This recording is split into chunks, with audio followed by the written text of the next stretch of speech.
Hello everyone, I'm Sonalde Desai, Professor and Center Director at NCER's National Data Innovation Center. Welcome to Data Talk. This is going to be an exciting conversation between data journalists, data producers. With pandemic, there has been an increased attention to importance of data in decoding the world around us. Yet sometimes I worry that we are losing something in translation.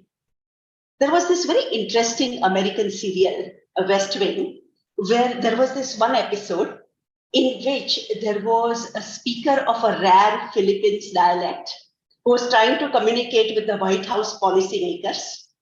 So they scrambled to find interpreters. They found a cook who could speak this rare Philippines language and Tagalog, the main Philippines language. So he could translate from this dialect into Tagalog. And then there was a UN interpreter who translated from Tagalog to English. I sometimes think that we are in a similar exercise in the data world. The data collectors try to summarize the lived experiences of Indian population through either surveys or administrative data. And then journalists take this summary and interpret them for public at large. Both processes are less than perfect, and there is an enormous potential for errors. So I guess the question for us today is, can we develop a vocabulary that minimizes these errors? We are really fortunate to have an eminent panel of journalists, leaders of major household survey efforts outside of the government, as well as people with enormous experience in government data systems. So I'm really looking forward to an exciting discussion. Let me begin by introducing each panelist, ask them an introductory question, and once all panelists have had a chance to make their introductory comments, we'll turn to a discussion between the panelists and also take questions from the audience. I have a request for the listeners online. Please note your questions in the Q&A box, and I'll direct them to appropriate panelists. But it would be much better if you can note down the name of the person to whom your question is directed. So let me start with Rukmini Srinivasan. Rukmini is one of our most eminent data journalists and author of the book, Whole Numbers and Half Truths. She's a pioneer in data journalism in India as we know it today, and she was the first data editor of an Indian newsroom in the Hindu. So Rukmini, the question for you is, what does data journalism mean to you? And how does it differ in data needs as compared to the more traditional journalistic reporting? So thanks very much for having me. And I want to, start by saying how thrilled I am to be on this panel. As someone who has frequently used data from the NSS, NFHS, census, and at times from CMI, I feel like the galaxy of that I look at is around me over here. I also think that sometimes the antagonistic nature between different players in all sorts of fields is overemphasized, and the conviviality and the amount that we all talk to each other is sometimes underemphasized. So I'm happy to be having this sort of, hopefully convivial conversation. To talk about data journalism, and I think, it's good that we have both me and Pramit here, because we come from different backgrounds and we come to data journalism in different ways. I want to start by saying that I'm someone without any training in either data or the sort of political economy of data. So in some ways, I would say, there's a steep learning curve, but it also means that questions about how to better communicate with lay persons, I'm happy to take those, because I come at it from a layperson perspective myself. And this sort of feeling of piecing together knowledge by slowly working through data is the way I've made sense of it, and is the way that I think I end up communicating numbers as well. So if I think of data journalism as telling stories using data, I think it can be done in a range of ways. And the way that I have traditionally done it is to slowly understand by asking a lot of questions what the numbers say, and then communicate it to tell broader stories about the country. I think the rise of data journalism in India coincided, and it predates me, and is led by a number of stalwarts. I think it coincided with a desire to see greater rigor in Indian journalism, and data perhaps was one of the ways to come at it, though as we all know, data is by no means shorthand for rigor. But I think what we're going to see over time is a convergence between data journalism and other sorts of journalism. Even if they operate in silos right now, this desire for greater rigor will take many forms, and perhaps data might be one of them. But I do think that we're going to see a convergence over time, where hopefully we start seeing data points in across journalism. And I just want to add two additional points. One is that something that I think brings together data journalists and producers of data is that if we see our role, all of our roles, as that of enhancing public understanding, then there are potentially two ways that all of us could work through our processes to improve that. One is through a greater understanding of the numbers themselves. And I say this fully aware that the expectation of data communicators is that they know the numbers completely, but with the modesty to say that that isn't always the case. And I think that shows when sometimes when a piece of writing is particularly hard to understand, it always says to me that perhaps the journalist has herself not fully understood what she's talking about. So this sort of clear understanding of what we're talking about, both at producer end and communicator end, is really something I think we should work on going forward. And the other one is about clarity and transparency. So I think both data producers as well as data journalists need to be much more clear and transparent about methods and about background data, and put it in the public sphere as much as possible. So I'll start off with those comments. I think. Thank you, Rukmini. That's sort of a great segue into my turning to Pramit, who does, Pramit Bhattacharya writes these two fantastic columns. I read them very carefully. The first one is, he writes for Mint, which is Truth, Lies and Statistics. And the other one he writes for Hindustan Times, which is simply economics. He also won the Goenka Award in 2015 in the commentary and interpretive journalism category. So welcome, Pramit. Thank you very much for joining us. And one thing that I've noticed about your work is that it has been far more in-depth than a typical data visualization story, a lot more nuanced. And so I was just wondering, what do you see as the skill set for journalists that would allow them to take a deep dive into the data? First of all, thank you very much for having me here. Just like Rukmini, I'm also a user of all the data sets and platforms that is represented on this panel. So very happy to be here. So I'll just talk briefly about my experience and sort of setting up Plain Facts, which was Means Data Journalism Unit in 2014. I ran it till 2021.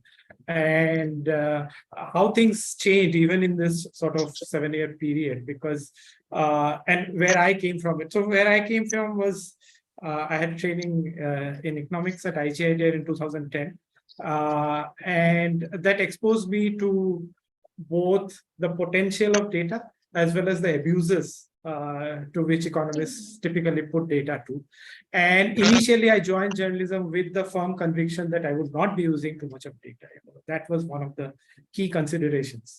So I actually ran away from econometrics to join journalism. It was only much later that I sort of reconciled. And from that, I think I have drawn this lesson. It may sound contradictory, but a good journalist who should have some ability to understand data, as well as some sort of skepticism towards data as well. I think both of these, if they go hand in hand and the journalist does not lose his or her mind, then that I think is the perfect combination. Because and that can come from many things. It can come from training, it can come from exposure in a particular sector, it can come from prior experience in a different industry, and through the time I was in data admin, I have sort of hired all sorts of people. And initially, in the first phases of hiring and first phase of people coming in, I focused a lot about software skills, people who know coding, etc. But I realized that was a mistake. The key thing to look at, I found later on, was statistical thinking. Whether a person approaches a story in a statistically correct frame of mind. And that question, I think, is relevant not just for data stories, but for any stories.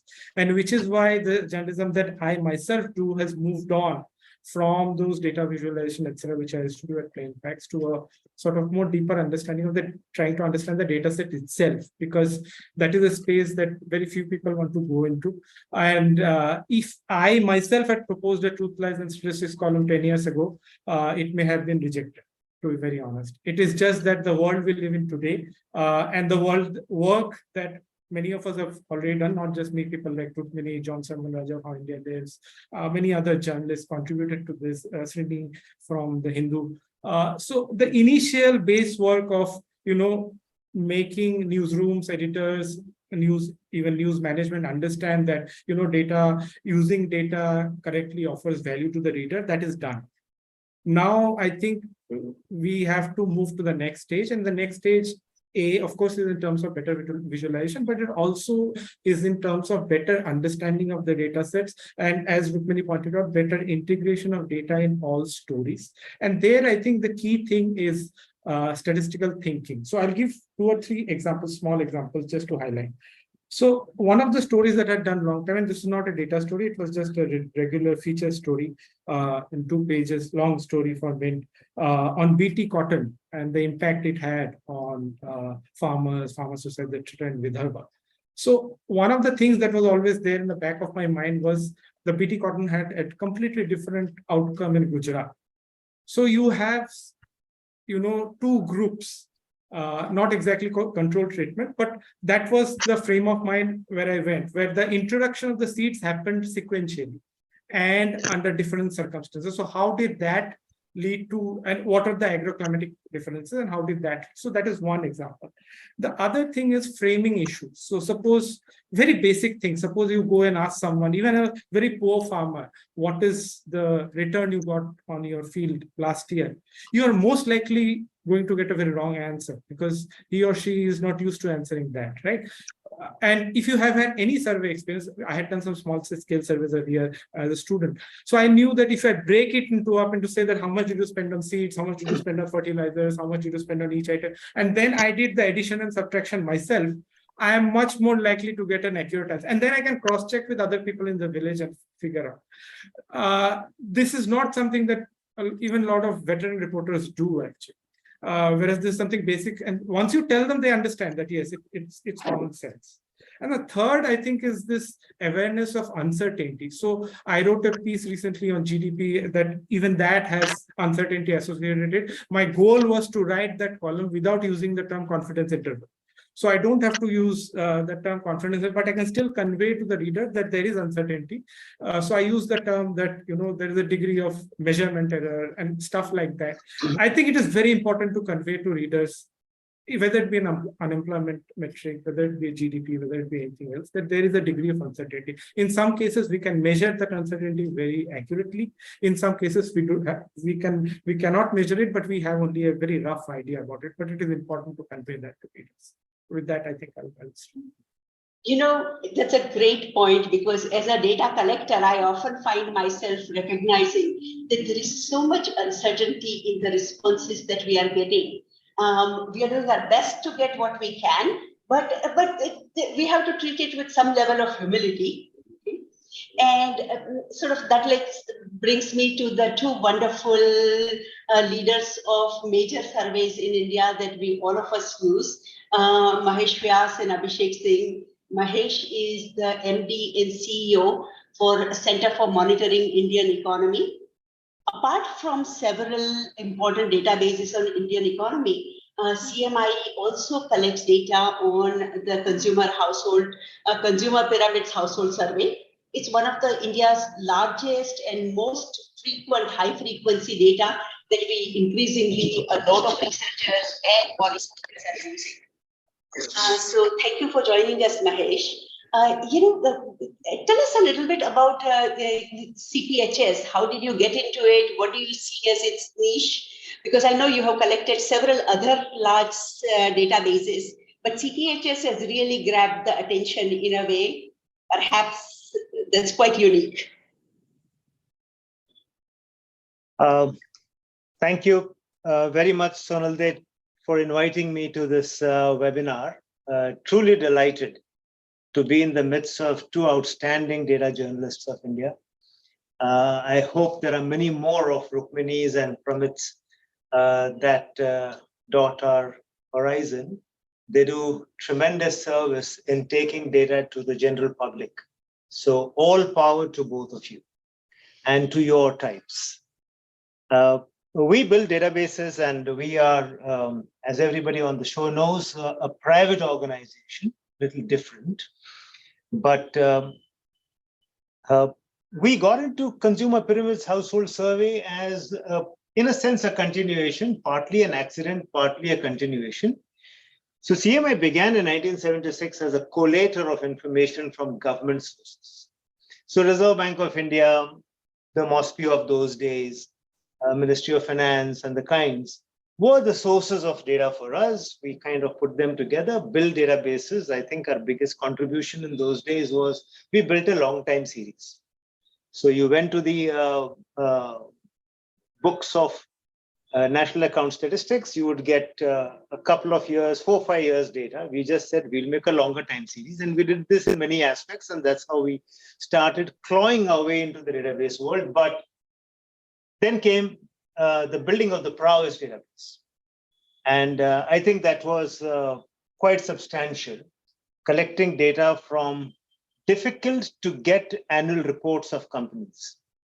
So we used to go to the registrar of companies and get balance sheets from there and then make a database out of it. So creating a database out of scraps of paper, in a sense, almost scraps of paper. Just to give you a small story over here, which is interesting. We used to go to Bombay Raddiwalas, okay, and buy Raddi by the kilo, remove the balance sheets we wanted, and sell the Raddi back right there. And we used to go to places where there was a density of Parsi population, because Parsis were great buyers of equities, and they would get the balance sheets and throw them in Raddi. So we actually picked up balance sheets from Raddiwalas, and that's how we made this database initially. But anyway, it's a long way. And we built the CAPEX database. And now you get a lot of information from the Ministry of Corporate Affairs. MCA gives out a lot of information. And the Bombay world of information is really advanced. And I think Delhi should learn a lesson from here. So whether it is the Reserve Bank of India, or it is SEBI, or it is listed companies, they are fantastic providers of public information. It's really, truly remarkable. So we were getting into a field where many others were crowding in. We found our niche in doing a large consumer pyramids survey, which is the household survey. And we learned a lot from the works of people like Mohanan and company. So the NSSO put out lots of good information, and so did the world. And we went out doing the household survey. So we began in 2014. We began many years earlier, but in 2014 we became systematic. In 2016, we decided to make some parts of the information we have public, and I think this was an important shift for CMI. From 1976, when we were established, to 2016, 40 years, we were strictly private. We built databases, we built database-based products, services, and sold them to our clients who subscribed to our service, and we worked only for our subscribers. So our motto is, or has been, to help our subscribers take informed decisions. So that's where we were. And that's the only relationship we had. And in 2016, we said, let's make some information as a public good. Because strictly speaking, internally, I at least believe that information should be a public good. Asymmetries of information is not good for a market economy. So it's best for the government to produce all data and make it available freely to everyone with no privileges to anyone. And that's the best way to go. But for whatever reasons, we made it ourselves and we said that we are doing everything private for our customers. Let's do something which is public. And that's what led to the release of unemployment data publicly. We got a sponsor, and in less than 2 years, the data started to create noises, and we were almost called anti-national. Our sponsors pulled out. We were in a maelstrom, but we continued with the public service of making this information public. It's been an experience. We are back to focusing on our customers, on saying that we should serve them well, and we should increase their numbers to help the world take better informed decisions with the help of data. We try to motivate media houses to subscribe to our databases so the data journalists within them at least can benefit from this. So that's been our journey, very private, made this large consumer pyramids household survey, tried to make some information of it public, ran into some trouble, back to focusing on our customers, which is very rewarding. I'll stop here for now. Thank you. And I think I want to flag a couple of things that Mahesh said for all of us to ponder upon. One is that data is a public good, and there is something very special about making it publicly available. The second part of it is, however, somebody needs to pay for that data collection.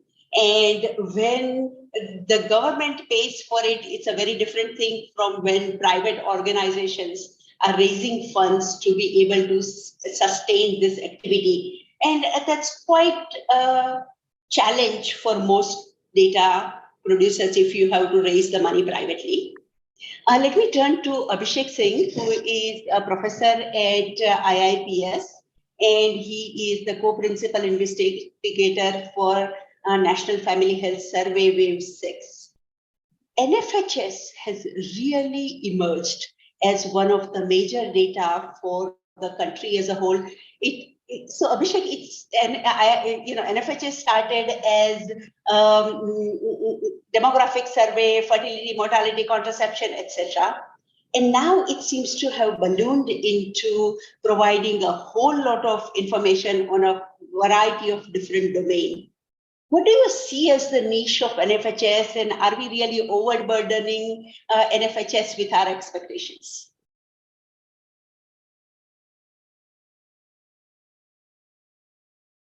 Thank you, Sonal, for inviting me for this webinar, and I'm really delighted to be with this group of experts, some data users, data journalists, and data gatherer also, like Mahesh is here, and Mr. Mohanan was earlier involved in that.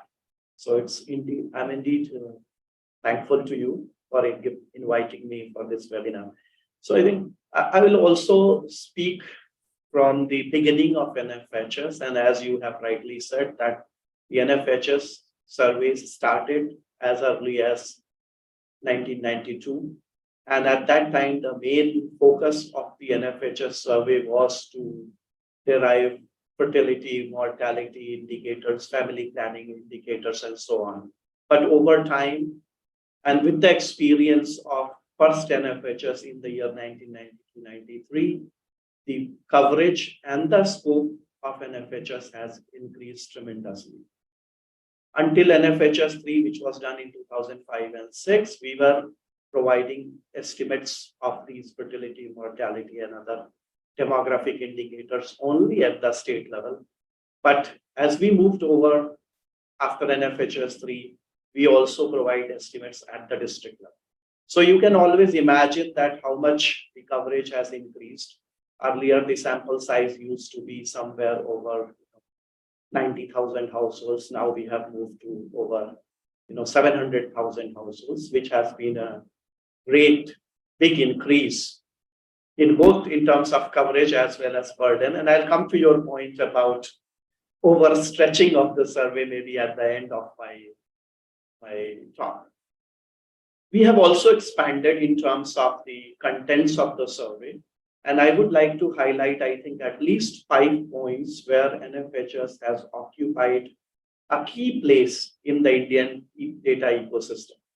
I will start with the point related to maternal and child health indicators. So when we started NFHS in 1992-93, there were few indicators related to maternal and child health, but that kept on developing over time. And currently we have a full-fledged module and a set of indicators on maternal and child health. And the government of India, you all know, that uses these indicators to monitor a number of programs which are launched by the Ministry of Health and Family Welfare from time to time. So NFHS was, at one point of time, NFHS was the only source of information on the maternal and child health indicators. Now we have HMIS system and other such systems in place which also provide some information. But again, NFHS is taken as the most credible source on this indicator. The second important set of indicators that NFHS actually started in this country was the women's empowerment and domestic violence kind of indicator. It was as early as 1998-99 when NFHS for the first time collected information on women's empowerment. At that time, there was no information available on these issues. There was no debate which was based on data on these issues. So NFHS, I would say, was the pioneer in actually starting the debate on women's empowerment, domestic violence, how these vary from one state to the other, how does it vary by the socio-economic background of the women, and so on and so forth. The third important milestone that the NFHS achieved in the year 2005 and 6 was by providing the household level HIV/AIDS testing results. At that time, many of you may be aware that all the HIV/AIDS estimates for India were based on the surveillance data, which was collected by ICMR and other institutions like the National Institute of Medical Statistics. And the data that was coming from the surveillance system used to provide very high estimates of HIV prevalence, which was always debated and questioned by data journalists, ministers, politicians, as well as researchers. So in NFHS 3, which was done in 2005 and 6, we did the testing, HIV/AIDS testing in households. And then when we came out with the results, everybody was surprised. The prevalence of HIV/AIDS came down by 10 times almost, from some 2 point some figure to 0.24, and nobody was ready to accept it. And I still remember that I attended a meeting in the AIMS boardroom where the surveillance system and NFHS were sitting together face to face and debating, which one is better. Surveillance was saying that, okay, their estimates are more reliable, better. NFHS was claiming their estimates were reliable. And after a lot of discussion, it was decided in that meeting that NFHS estimates will be treated as the benchmark estimates for the country, and the surveillance needs to use NFHS estimates to scale down their estimates. And there were reasons for that. I'll not go into those details. And since NFHS 3, NFHS data is used to calibrate the HIV/AIDS result for the country and the different states. So this was the third important milestone which NFHS achieved as early as 2005 and 6. And then, NFHS went on expanding on biomarkers, which is, I think, a very important addition in the NFHS. By biomarkers, I mean the test that we usually do to talk about the health parameters, for example, blood glucose, blood pressure, and now we are entering into hepatitis B and C as well. So NFHS is the only data source still in the country which provides population representative data on all these indicators. And in NFHS 6, we will also be able to provide you estimates of hepatitis B among the adults and hepatitis B and 6 among children of a certain age. So these are key, additions to the NFHS over the different periods of time. And NFHS was also helpful in making a malaria profile for 7 malaria endemic states. And we do this by using the leftover dried blood spots that we collect in NFHS. So my fifth point will be about the storage of the samples that we collect. So earlier we used to discard those samples after the tests for HIV/AIDS were done. But in NFHS 4 and with consultation with ICMR and the Ministry of Health and Family Welfare, we decided to store these dried blood spots for future testing, because we believe that these dried blood spots have come from all parts of the country, and it is a very important national resource for the country. By storing, we provide opportunity to researchers, microbiologists, and others to come forward with their ideas of testing and making any other profile, and they can also combine their test results with the socioeconomic data. So this is also an key achievement that NFHS has done. And then I would also like to mention here is that NFHS is also a very important source of data for tracking SDG indicators, particularly the SDG 2, SDG 3, and SDG 5. And I would also like to say that NFHS 4 provided 28 SDG indicators, and the NFHS 6, which is currently in the field now, will be providing around 40 SDG indicators.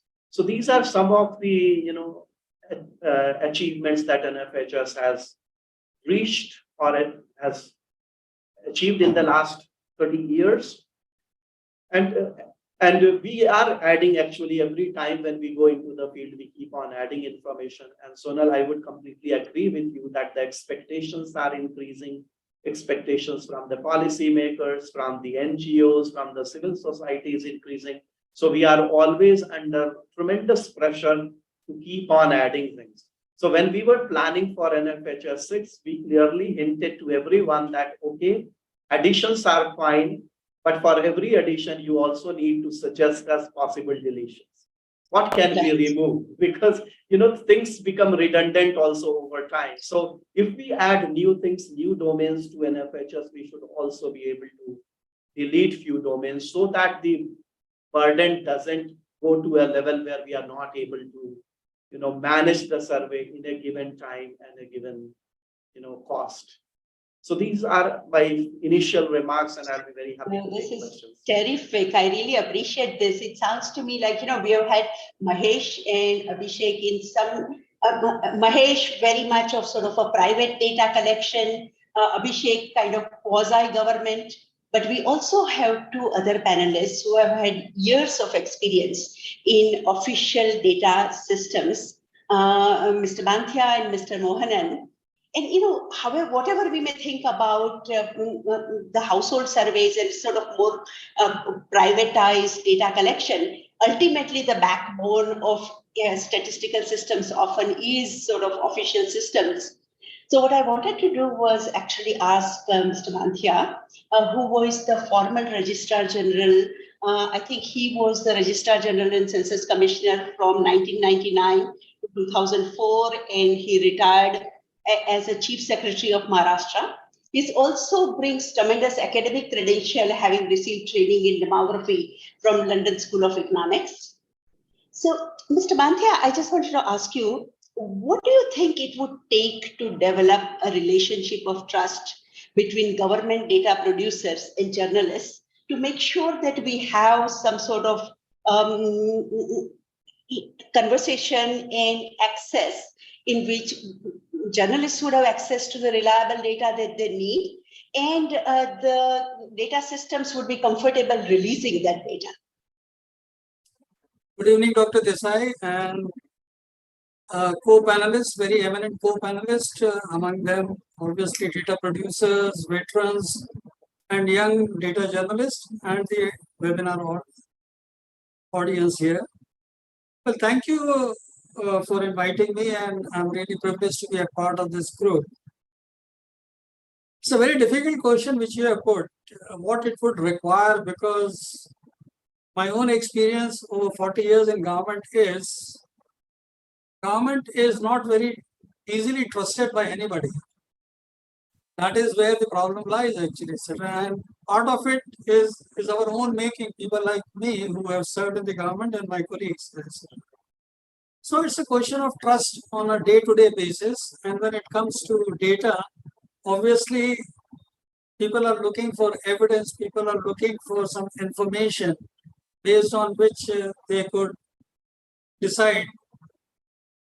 Several times, the perceptions within the government of claims being made of achieving something is based on sort of certain observations and not real data as such. And when the data is produced and it comes out with a different version, then all sorts of problems arise. That is where the mistrust begins. And for the ordinary person, including the journalist, one doesn't know where is the truth. What the data which has been produced by one arm of the government is the real story, or people who are implementing programs, for example, if you are talking about programs data, where is the truth basically? Because when we talk about programs and all that here, etc., most of the focus is on financial expenditures and not on achievements as such. And obviously, everybody tries to claim that, well, 100% or at times more than 100% budget have been spent here, etc. But both the politicians, the journalists, and the public ask, well, if you have spent so much, where are the benefits arising out of it, etc. So there is a mismatch over there, and if the data corroborates either of them, then there is a problem. Let me try to say something about the census as such, and what was my interaction with the journalists in general, public at large. So there is a tradition in the census that we have the stakeholders or the data users conference, and that itself throws up the first set of challenge, what some of my colleagues here mentioned, that the demand of the census is to produce everything. I mean, everything, whatever under the sun can be collected, because it is assumed that everything can be asked. I remember even somebody from the police, IB, had come and saying that if you could ask if the family had suffered with any criminal cases, for example, etc., etc. I mean, all sorts of requests are being made. But there are issues which are taken up. For example, the whole issue about disability resurfaced in 2001 census after the 1981 census, which was the International Year for Disabilities.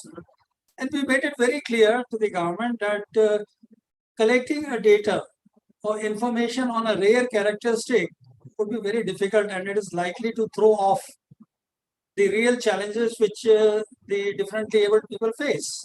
If the estimates which are coming from the census are on the lower side, which is most likely the case, because WHO estimates were around 10% of the population is suffering from disability, not taking into account the definitions of disability. So my request to the journalists as panelists who are here and those who are in the audience, etc., extremely important to understand the definitions or what we call the metadata.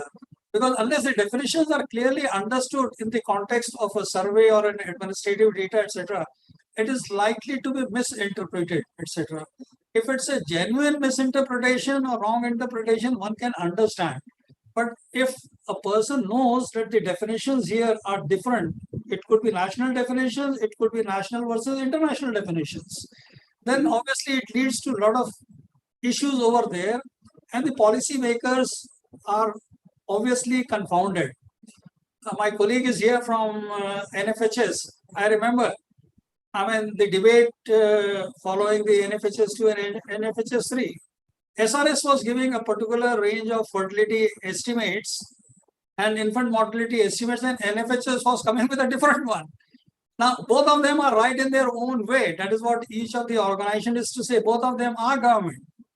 But the Ministry of Health itself is confounded which one to accept. And if you were to push a particular state that you are not doing too well, obviously they would quote the other data set. So sometimes it is helpful to the people, but it is not good for the policy making.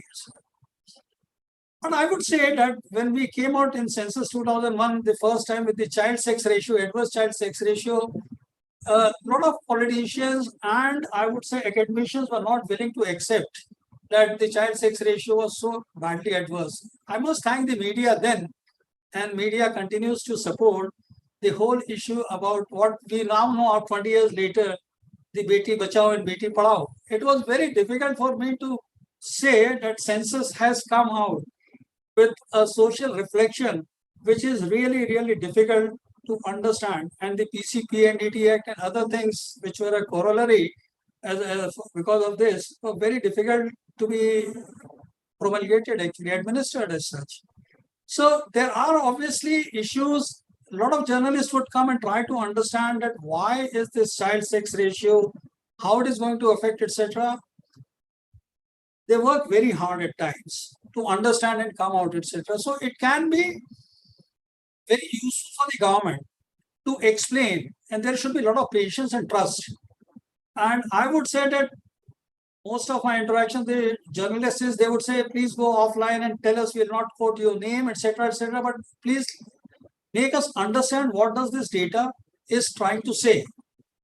And therefore, journalists could be a very helpful way to the government to convey, which is not easily understood by public at large.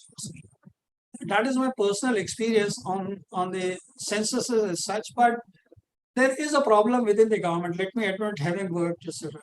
Most of the people in government don't understand data.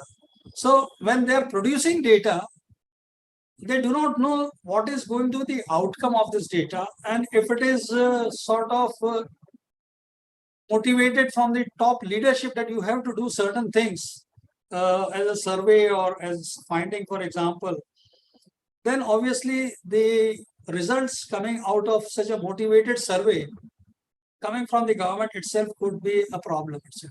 And then it becomes very difficult. The other problem in government here is one set of officers produce the data, the other actually analyze the data, third are supposed to use it. So everybody throws around the buck, and journalists are smart enough to say that, well, all of you are in the government.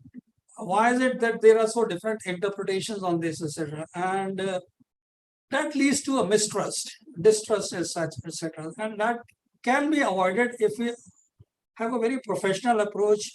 Our integrity, both in producing the data, in collecting the data, in explaining the data, what it is. Data is not there to prove or disprove anything. It is a reflection of what exactly is the reality coming under those set of circumstances when the questions were framed, the responses were framed, and how people responded. So that's my take. Well, fortunately, data is becoming more and more popular, possibly because of the exit polls now. Everybody is interested in exit polls, data, etc., whatever they come out, etc. That is also wonderful data. I'm pretty sure a lot of issues will come arise during this discussion, but I'm extremely grateful to you and the co-panelists for this opportunity.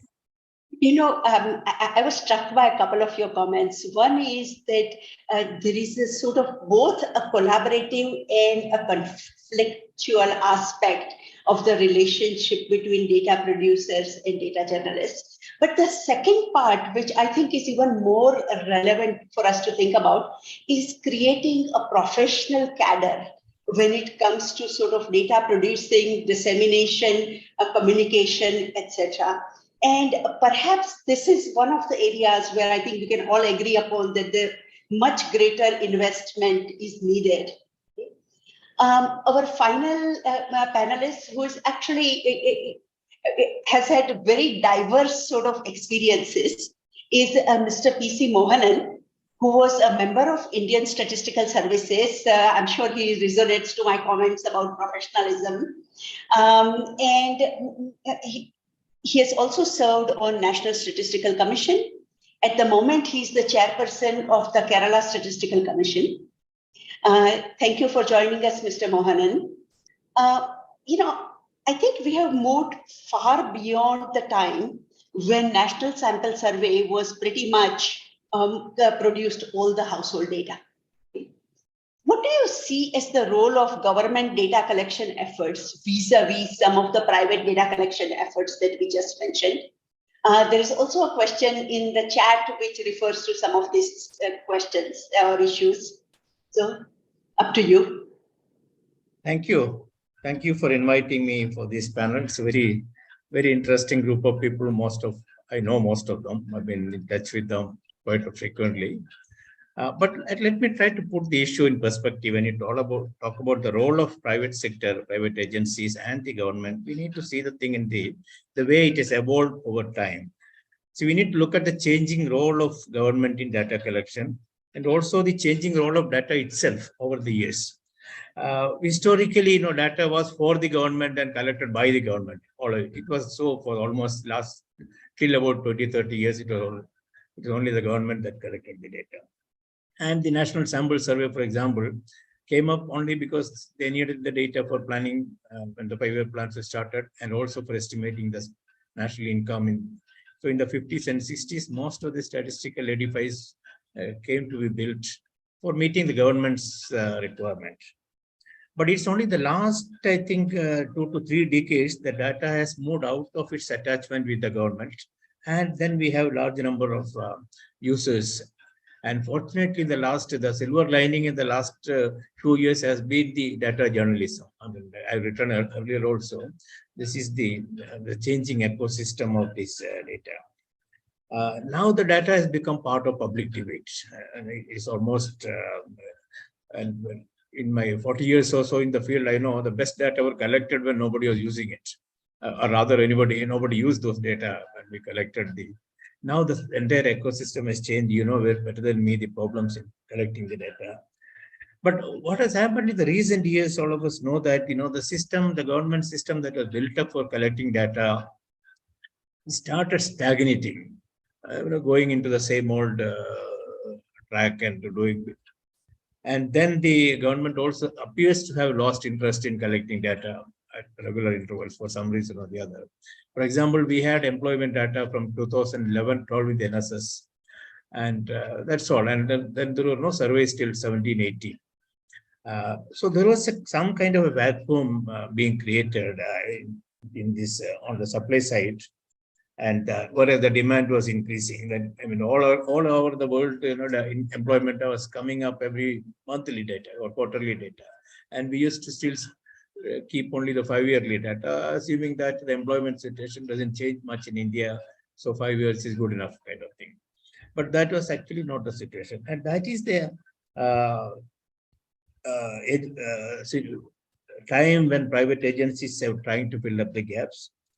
And then also we have to remember that government does not provide any database services like the CMI does. CMI has been doing the database, a lot of services based on data they have been providing, and governments finally only collects the data and then leave it. That doesn't help provide any services on the data.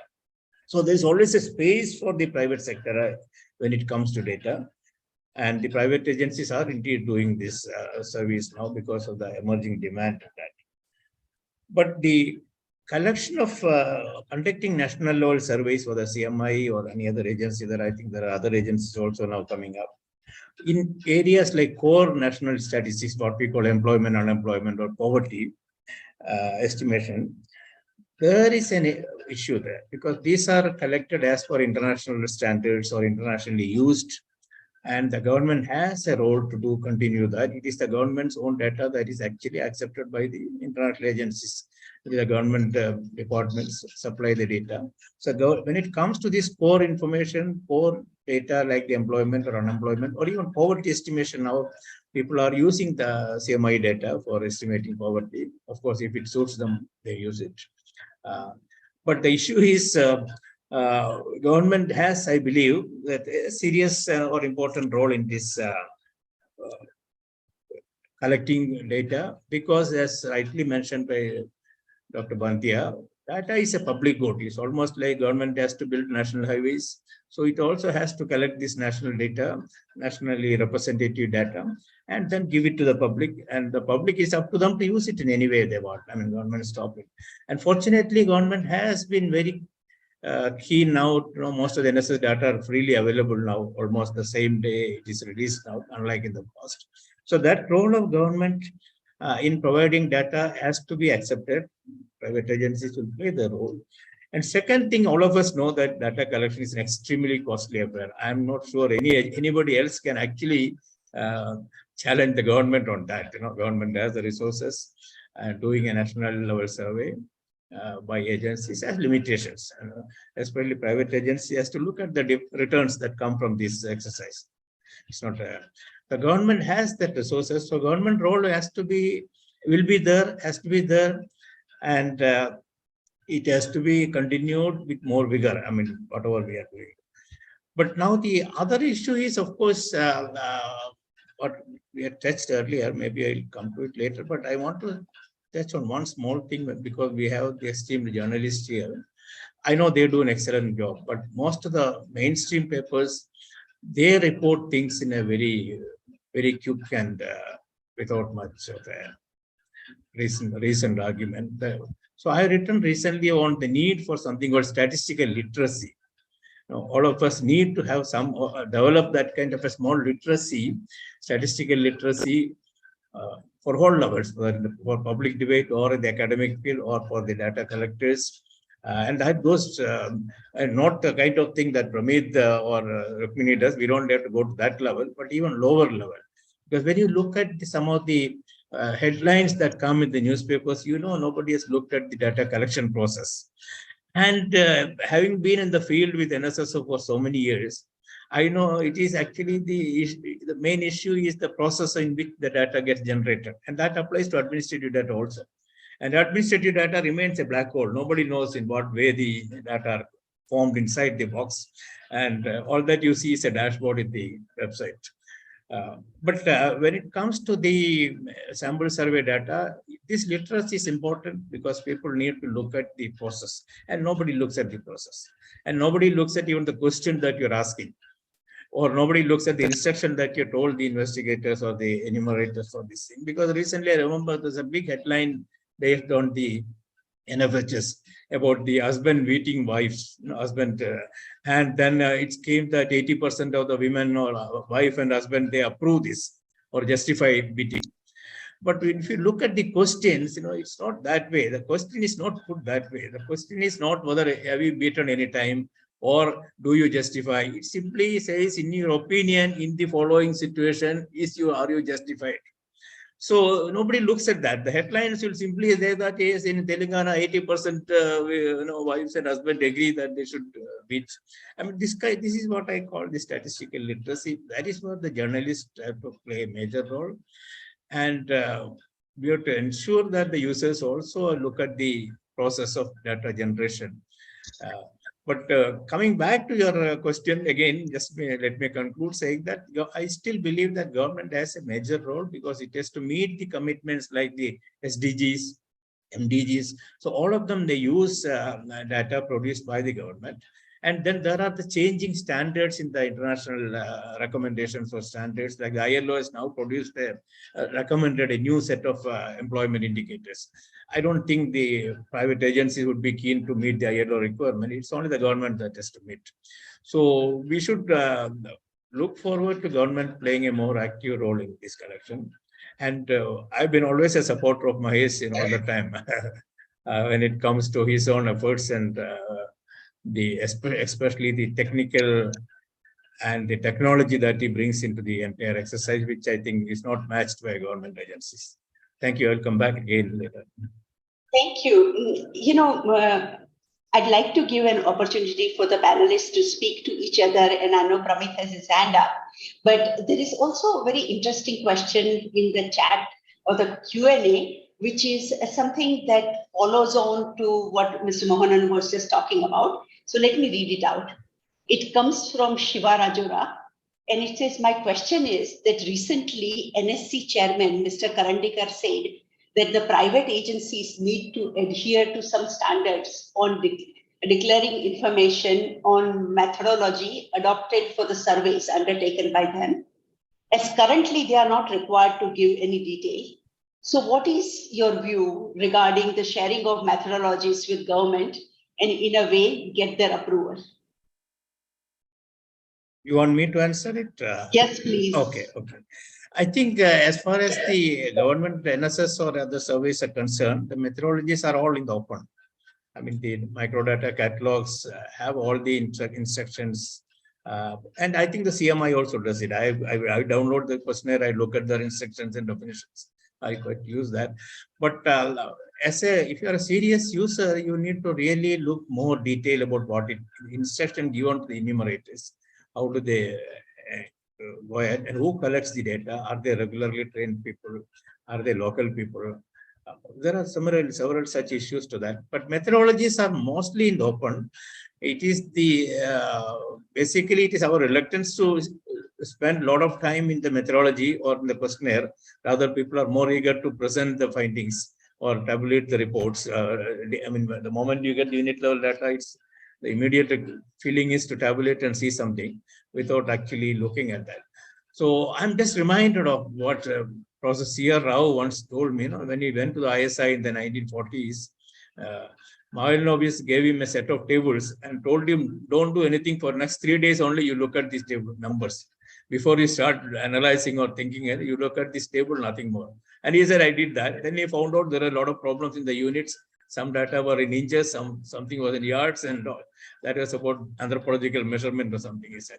So similarly, my advice to the users is, material are available, but I should take some trouble to find some time to really look into this. The process of generating this data, the process of asking the questions, and what tabulation procedures have been used. Stop here. Thank you. Pramit, please go ahead. Yeah, so I just wanted to respond to that comment about, the interpretation of numbers in news stories and media. Now, as with the sort of uneven landscape of data in India, the media landscape is also very uneven. And in some cases, yes, it may be lack of awareness of statistics or lack of statistical thinking or literacy, as Mr. Mohan pointed out. But in many other cases, it could be completely something else, that the newsroom is too stretched. They don't have resources. There's, as you mentioned, any good data analysis requires time. And that is the most scarce material in newsroom. So in some sense, we were all lucky in plain facts team in Maine that we got plenty of time to look at numbers, look at documentation, study metadata, and so on. So in most newsrooms, you don't have that. So a lot of these background variables and also sort of editorial leadership and support to do this. So a lot of these background variables also influence what you see. So not always should we jump to the conclusion that you provide a statistical training or workshop and it will solve the issue. So I just want to flag that concern. Well, I actually would also like to suggest that it's also partly data producers' responsibility to document certain things, because it's not always well documented, and so the data kind of gets used. And if the journalists had to actually go out and do the real research, it would take a long time to figure out some of the things like, what's the sample size? Sometimes tables are put out with a sample of 50. Okay?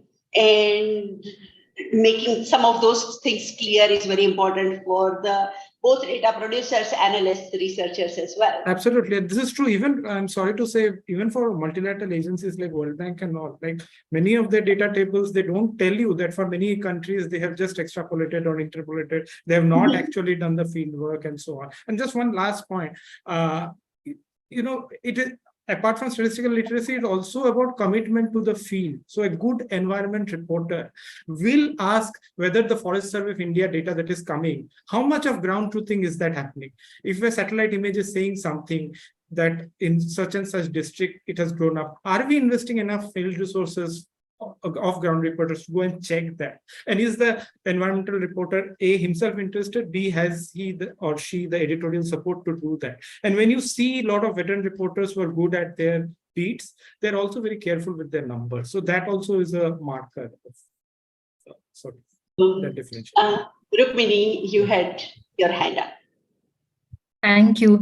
I think my question in some ways leads from the point that you made in your question to Professor Abhishek Singh about, the growing number of questions in some surveys. And then I think what happens as a result is some amount of mission creep between surveys. So if you look at NFHS 5 and you look at, say, IGTS, and you look at the NSS 78th round, this multi-indicator survey that came out last year, there are questions that you would expect in one or the other. Maybe let's leave IHDS out of it and do the two government surveys that you see in each other. So there is, of course, the question of metadata. And yes, I agree that, much more work has to be done on that, though I also would like to, shift the burden partly to the data producers, given just how hard it is sometimes to access this metadata. So that is one part of it. But additionally, there sometimes seem to be almost unwritten or unsaid rules about what indicators to use from what surveys. And then it becomes very hard to understand why numbers that are being canvassed in a representative survey should not necessarily be used. And this is a sort of almost whisper network consensus on what should be used for what that becomes very hard to institutionalize. So for example, it's mystifying to figure out, should you look at the NSS for education and population? If not, why not? If we are using the NSS to say all of these things, then why is it this consensus that we shouldn't use it on population? Similarly, in every round, if we are going to canvass for income in terms of at least producing these deciles, consumption expenditure deciles, the consensus that the data is not good enough to use, but is good enough to produce deciles that we can produce, that we should use to talk about it, becomes a bit mystifying from the outside. So I think some of this is also because analysts and experts, academicians who use these numbers, these consensuses evolve within academia and leave journalists who are coming at it from outside, or anybody else accessing the data from outside, quite lost about what is this, group wisdom. So I certainly feel this about the NSS income. I get the point that it's not meant to be asking that, but is there more clarity and transparency that we can put out over indicators that doesn't leave us in this sort of gray zone about which survey to use for what?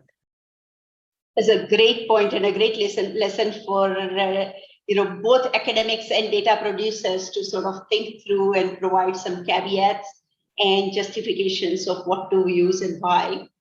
I know Abhishek has his hand up, and so does Mr. Banthia. Abhishek, you want to go ahead?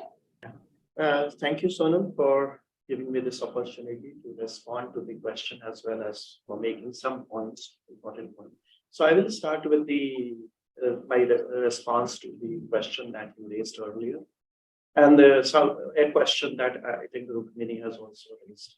So I think, when we decide which data source to use, probably it is the best to first look at what was the objective of that data source. For example, in case of NFHS, we clearly state that this is what our objective is.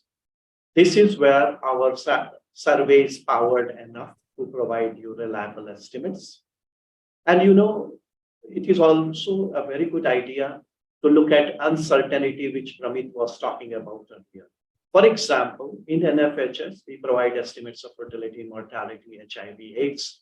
Now, when we give these estimates, we also provide the uncertainty estimates for all these.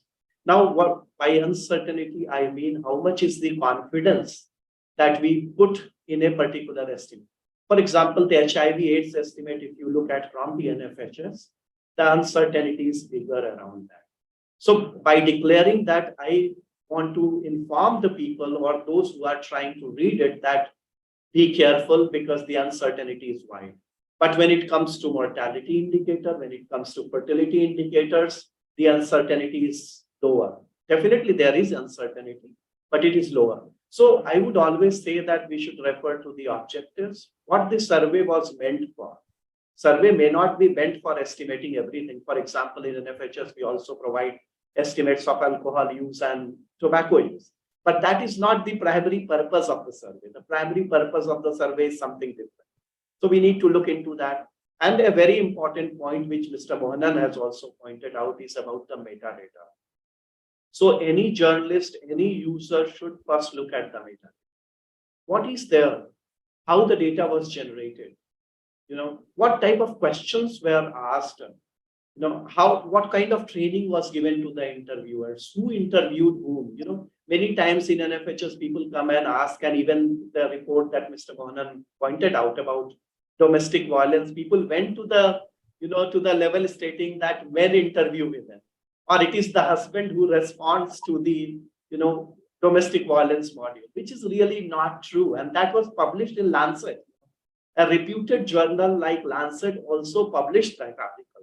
So the point here is that before making a comment on any data set, we should be, ready to read, invest some time. It will take just 10 to 15 minutes or 20 minutes to get some idea about the survey. Of course, for getting full idea, you need to invest more time, but you can get a fair amount of idea in 15 to 20 minutes. Secondly, sometimes the articles that we see recently, there was an article written by a very eminent person stating that, NFHS survey or the questionnaire is completely out of the mark. And the example that was given was of the malaria. If you look at other questions, can you just based on one question justify that the whole survey questionnaire is bad, which is not suitable for the country, and so on? So the point that I'm trying to make is that it is our responsibility, whether we are a journalist, whether we are a citizen, or we are an eminent person, to just look at the metadata, to look at the objective for doing justice to the data producers. Because, data producers, I'm a data producer, we put a lot of effort. Mr. Mohanan also said earlier he was involved with some data collection. Mr. Mahesh will also agree with me that a lot of efforts goes into it. Lot of money goes into it. So before saying that the data is good or bad, just citing one example is not true justice to the data. The second point I will start from where Mr. Banthia raised about how things are added or what kind of information we are pressurized to collect at times also. I will also take the example of disability. Mr. Banthia took the example from 2001 census. So when we were doing NFHS 5, there was a lot of, pressure, or you can say a lot of communications to include questions on disability in NFHS 5. And, the questions were included, as Mr. Banthia said, we also try to communicate that, it's difficult to ask questions on disability from lay respondents like women. And then what are you really measuring? Are you measuring social disability? Are you measuring a disability which is certified by a medical professional? The person does have a certificate, and so on and so forth. There was a lot of debate, but at the end of the day, we collected that information. And when the information was shared with the concerned ministries, as the reaction was not as favorable as, it would have been for other indicators. And then a group of officials said that, okay, let us not do it in NFHS 6. And, there was a media news article that NFHS 6 is not doing justice to disabled people. They have dropped all questions related to disability from the survey. So these are some of the things which we all need to understand, whether we are demanding for the data, or whether we are collecting data, or we are trying to use that data. We have to be very, very careful. And the third point, again, I fully agree with Mr. Banthia, is that data is data. Data is not God.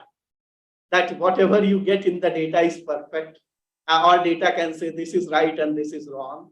Data simply gives you the reflection. But over time, I see as my own career in data as a producer, I see that data is getting more and more importance just to prove or disprove things, which sometimes is not good for data. I can cite examples like people come to us and say that in NFHS, I found this thing which is not possible. Oh, yes, it will happen, because this is a data, and error will always be there. You can reduce the error. You can reduce it to this or this much, but you cannot make it zero. So don't take data to that level where, data becomes God and dictates that, okay, this is what this is correct, this is what is not correct. But data should help us in examining whether we are going in right direction, or what corrections can be taken if we feel that, in some places we are lagging. So I think these were the points that I wanted to make. Thank you so much. I'm going to turn to Mr. Banthia, but before I do, I'll just tag on to a little comment on what Abhishek Singh was talking about. That mission creep becomes a sort of a big issue. Every time there is a census, there is a demand that census collect data on caste. Okay? And I have and I have always noticed that the census community kind of resists it. Probably for very good reasons, because when the data was collected under SCCC, it was much harder to analyze, and it has never really been used like one might have thought about. But so I would love to have your comment on caste data and what you think about it, as well as your comment that you had started with your raised hand, please. Thank you. First of all, I'm grateful to all the panelists who have answered very beautifully and have tried to cover different aspects. My first point here is about data dissemination, which Dr. Desai, you mentioned. There should be an extraordinary effort from data producers, data analysts for the data dissemination, which could obviously address several of the issues about this. What was the nature of the question, how the surveys, the methodologies, the data, metadata, etc., etc. That would go a long way. I'm not sure how many organizations are doing that really, etc. Second point, which your question began, that for the private data collectors, whether the methodology should be published, the answer has to be yes. For anybody who's publishing or collecting data, etc., the methodologies need to be published if they would like anybody to appreciate the data in the context it was collected, etc. Otherwise, there would be a lot of misunderstanding. Third point I would like to make is about triangulation of data, particularly for the data journalists. It's important that when they are looking at one particular data set, some hard work, homework is required to do the triangulation of the data. What are the other data sources saying? And is it really pointing out a particular direction? And therefore, in analytics and simple analytics, trend analysis become very important. It is important to understand, there is nothing like an absolute data in that sense actually. So it is important to say what exactly are the trends coming out of its own data set on a standalone basis and on triangulation. And if all of them are pointing on a particular direction and any source or including government is saying something else, then obviously you need to be questioned on that. The other point I would like to talk about is the outliers in data, which make sensational news basically. Okay, and everybody points out that. Now it becomes very difficult for the data producer if they have done their job very honestly, the methodology, etc. But there is an outlier. And how would you like to explain that? Would you like to defend it or would you like to explain it? If you are trying to defend it, then it becomes difficult actually, etc. But if you like to explain that yes, the methodologies are perfect, everything is perfect, and this is what the data is saying, then obviously a lot of credibility gaps could be addressed. So that is some of the quick points I would just like to mention. Otherwise, what we are going to happen is that one data set versus another data set, one interpretation versus another interpretation, and all of us would be lost. And policy making, budget allocation, all sorts of considerations would go haywire. So there is a lot of responsibility on the data collectors, data producers, data analysts, and the journalists.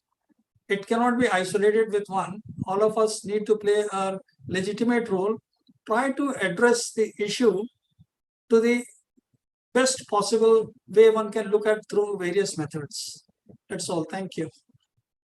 You know, I have to say your point is well taken about outliers, because we collect panel data, and in wave 1, somebody was 10 years old, wave 2 is 7 years later, they should be 17, or from 10 to 17, instead they say that they are 20. Now I get questions from users, you know, how is it possible? Well, we faithfully reflect what our respondents say. And if there is a sort of a mismatch here, it's frankly a large percentage of Indian population does not always know their age, and it's a reporting error. Okay? So do you honestly report your data, or do you actually massage it to make it consistent? It's a very interesting question that I think we all face. You mentioned something about the caste census. If you allow me, I'll just speak in 30 seconds. Please do. We are very interested. Yeah, well, it's a very debatable issue in any case, but I'm looking at the Bihar experiment in this country. And what would the Bihar experiment would lead to would be an opener. Some of the questions which I have tried to address myself is, in addition to the caste data, the population data itself, which the Bihar caste census will it hold good actually? Who's going to accept this? Because this is not a national census. So are we going to accept the Bihar caste data, but not the Bihar population data and other social characteristics? It's a very difficult question to answer. I'm pretty sure people have addressed this in the government. I'll try to make some effort to get it, but I'm not sure. And this is obviously a very dangerous trend in my view, that if states start doing censuses like this, not surveys, censuses like this, what will happen to the national census? Who's going to accept the data of Bihar? Niti Aayog? Who's going to accept various other commissions? Are they going to accept the population and other social indicators data? As far as the caste data, which was done during British times and what is to be done now, etc., it's a very, very difficult question to answer, etc. But the challenges have been recorded by the previous census commissioners. I think they stand by. It is a dangerous exercise in the sense it should not compromise the integrity of the basic population census. That is the crucial answer. As far as it would not be compromise the basic exercise, then we can canvass any other social characteristic. I'll stop at that. Thank you. And I know Mahesh Vyas has his hand raised, so does Mr. Mohanan, and there are a bunch of questions in the Q&A. So, Mahesh, do you want to go ahead? Yes, thank you. So I will just make a short point, and the point that agencies that produce data should document and give copious amounts of notes on methodology, etc., is well taken. We try our best to do that. And like the question that Sonalde you raised, you pointed out that a person was 10 years, now he should be 17 years, reports 20 years. What do you do with that? How do you record that we state what they say and we don't massage the data? Basically, we take a point, and that point has to be stated. It is an interesting question, but it has to be resolved. We cannot kind of intervene over there to say, no, you're not 20, you're actually 17. Or you were not 10, you were then 13. So we can't debate that. We report what comes. But I think the point I want to make is for data journalists, it's a huge challenge. It is not easy for a data journalist. So the challenge is extremely high to grapple with the methodology adopted by a panel survey like IHDS, then deal with a panel survey like CPHS, and also deal with, CPHS has a problem. The weights are complex because we have this higher urban weight. So it's a very different animal compared to IHDS, although both are panel.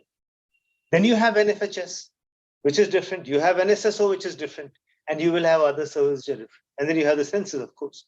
So a data journalist grappling with complex surveys, and all of them are complex surveys, is a massive investment of your resources. I really tip my hat when you do that. And in all of them, you need to know the domain. So the domain that NFHS is talking about is very specialized. And the domain that NSSO talks about in its PLFS or its CES is again very specialized. They're answering a very specific question. And the problem that we faced, we still continue to face, is most of our users were and continue to be NSSO users. So they look at us from NSSO eyes. They expect us to behave like NSSO, and we are not like NSSO in all respects. So you got to relearn yourself. And this is a major tussle with them to get them right. Until then, they say we are wrong. Until then, academics say, no, you are wrong. And journalists, not fully well-educated journalists like you people are, say, oh, CMI sampling is all wrong. They've got a very large urban bias. Look at this. Rural India is so big and they've got such a small proportion of rural India. So I think it is dreadfully complex. Now, at CMI, we deal with these household surveys. We deal with this massive company-level databases, and we use data from the government. The RBI's data, the DBIE is fantastic. And there are so many sources of data, like in journalism, not data journalism. In journalism, you have people who have beats. People who do crime don't do monetary policy. I'm just making this up right now, right? So people who report, whose beat is RBI, do not do police station beats. So they have a specialized understanding of what monetary policy is, what the liquidity in the system is, what the CRR is, and so on and so forth. And they don't fully understand. The people on the beat need to read Rukmani's first chapter.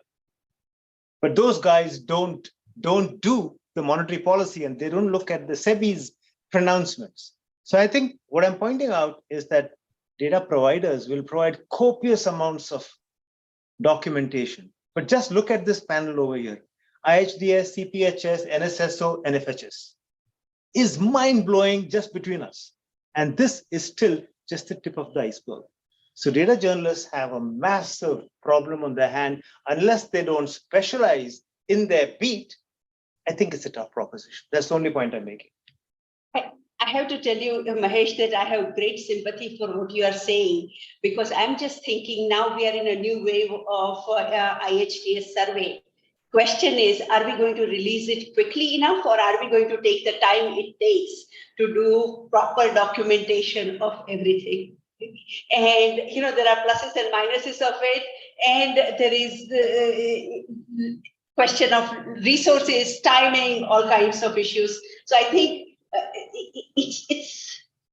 we are all coming at it with good intent and yet facing some very interesting challenges. Okay. Mr. Mohanan has a comment. Yeah, because I just wanted to respond to one question in the chat box. That was on the platform for aggregating or bringing data sets together, NDIC of the NITI Aayog. And there was a question on that. Since I did, and I burned my fingers when I was in service trying to do that. The issue is when all these platforms that try to bring the data together, it becomes immensely difficult because we don't have a common metadata standard. Like Bandhya will know very well, the district codes, the state codes, the panchayat codes used in one district, one census will be different from the other one, or one census in agriculture census will use one set of codes, or the irrigation census or the economic census, all of them will use their own system. And these platforms, I see, unless this is taken together, the platform's utility will be very limited. I mean, it's a lot of efforts, there are a lot of technology, a lot of software available, but you need a lot of domain experts in these areas, which I think the NITI Aayog platform or the one NIC has got data.gov.in. I don't think they have the kind of domain experts there, but they have IT experts. And IT expertise is not enough when you try to bring data together on a single platform. That is the answer to that question. And there is another question on dashboards. You know, I don't want to comment on that. Dashboards are very appealing, and that is the the first thing that everybody inaugurates. A minister inaugurates a dashboard, and that is that. When you look at the numbers, they keep changing. Even when you copy some number, it has changed already. So you don't even know how do you quote that number. And you don't have any idea about the underlying database. All that you see are only a small number. So it has very limited utility for a user like, you know, serious user, these dashboards do not serve, but they have a political purpose to serve. Okay. So let me take a question from the Q&A. It's from my colleague Devasis Varik. He's basically asking that, this is for Rukmini and Pravit. There are a number of institutions in India and abroad which provide rigorous training in usage of prominent government and private data, various statistical methods, as well as interpretation of data. But we see very few people who get this training get into data journalism. So what, according to you, are the major bottlenecks as far as attracting these graduates into data journalism? So in my experience, I never had a problem in attracting, because I was privileged enough to work with people from the best institutes, whether it be London School, Delhi School of Economics, IGNR, etc. The problem is in retaining them for a long enough time, because once they spend 2 through 3 years sharpening their communication skills, which obviously happens in journalism, then along with their data skills and other skills, they are much more valuable in the corporate world or say outside. So some of my colleagues, so one of them is in The Economist, one is in the San Francisco Chronicle, someone is working for ICICI Bank, someone is working in a think tank. So the skills are transferable. And Mr. Vyas pointed out the enormity of the sort of data landscape. And once you navigate through that and you have built that much confidence that you're able to also tell a story around that, you can pretty much go into anywhere. And many of these institutes also already have a very good placement track record, right? So in IGIDR, I was one of the few who did not sit for placement, but that, I mean, some of us are crazy enough to join journalism and we have stayed on. But most people, and especially today's generation, you can't expect that unless the newsroom itself puts a high premium on data journalists and addresses that opportunity cost. That is one. I wanted to also respond to what Mr. Vyas said about data journalists needing to specialize and so on. So to some extent, it's already happening, and many data journalists then go on to do other things in a particular field. So we see that happening. We also see a lot more collaboration now, especially in Mint, but also in HT and others, between the data journalist and the beat reporter. So to some extent that address. And the third thing, which I was talking about statistical thinking flowing into the beat, I think that is going to be the future. And the fourth thing is that when you try to make sense of this NSS, NFHS, etc., there is a third element between the data producer and the data journalist, which is the academic researcher. And in many cases, I'm sorry to say, the academic researcher lets us down. They do not do their homework. They do not scrutinize data sets adequately before rushing into their regressions and to their final analysis. And that creates a lot of confusion. I myself have taken great pains to understand conflicting results from different academic researching and finally realized that they simply haven't put in the time that is expected. And these people have much more secure tenure, unlike journalists. They have much more time, unlike journalists. And therefore, we look up to them and we expect them to do their job properly. And I am sorry to say that this rush to publish, this increasing pressure on academia in both private and public universities to keep on publishing and raise your profile is not helping the cause of journalism, and it's not in the public interest. You know, Pramit, I think you have given me an idea for the next set of discussion between that brings in, sort of puts the academic researchers on spot as to what are the pressures with which they are dealing and what do we as a society expect from them. But I think your point is well taken. Some of the very basic understanding of the data, sample sizes, outliers, etc., that you would expect from good academics is often missing in this very large rush to publish. We are kind of drawing to the end of our time, and I just wanted to make a very quick comment here. I think that one of the challenges that we are facing is that the world is changing tremendously in terms of the kind of data available, kind of data that we can get access to, and also an internationalization of sort of our data systems, by which there is an expectation that there are international protocols that we would be following. And I think that at some level, the kind of in-depth research that India used to do typically during the era of NSS, ISI, research institutions, I think has been missing in some ways. So it's sort of focusing on something that is a little bit longer term, longer thinking about creating and sustaining data systems is what is very much needed. And I think that the conversations like this are sort of part of it, that at least we can start identifying what are the gaps and how do we bridge it.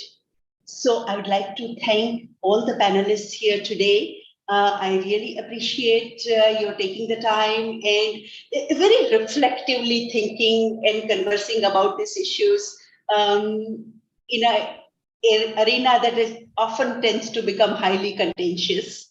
So thank you very much, and I hope we will continue this conversation over time. Thank you. Thank you very much for having me. Thank you. Thanks to the anchor and thanks to all the panelists and the participants. Great.